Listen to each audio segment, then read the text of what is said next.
Now, for the past few years, people have been tirelessly working to restore the historic Notre Dame Cathedral in Paris. Part of the world-famous building burned down 5 years ago, including the iconic spire.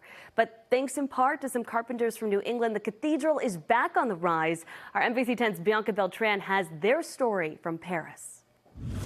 When the decision was made to restore Notre Dame Cathedral using centuries-old techniques, there were only a handful of people in the world that knew how to do that, including two men from New England. It's a tragedy seared in the minds of the French and really the world. April 15th, 2019, the day fire consumed Paris's Notre Dame Cathedral, toppling its roughly 305-foot spire and collapsing its 800-year-old roof. Nous rebâtirons la cathédrale Notre Dame. French President Emmanuel Macron vowed to have it rebuilt in 5 years. It was a lot of work, thousands of pieces of oak that we were shaping by hand with hand tools. That's where Will Gusakov from Vermont and Hank Silver from Massachusetts come in. We've had to recreate all these inconsistencies, all these deformations that have accrued over the centuries.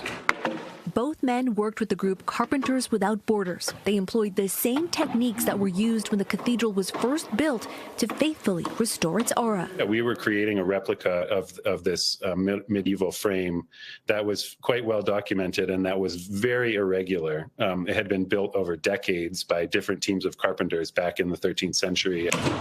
In the U.S., we have a built tradition that's much newer, but that is derived from these European methods.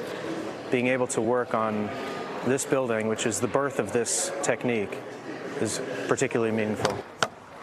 We can walk into a forest with an axe and a few tools and fell trees, hew them into beams and join them into a structure. And that's pretty amazing and empowering to know that we can do that. In today's world of 3D printing and artificial intelligence, Will sees their work as a connection to the past. And I hope that everybody realizes and sees how this is a proof at scale, at a monumental scale, that these traditional and very ecological and very human-powered and rather non-industrial techniques are still very much alive and well and possible. Not to mention historically significant. For sure, thinking about the kind of surreal fact that what we were doing, the cuts that I was making, would be standing in this monumental and iconic building for hopefully for centuries to come.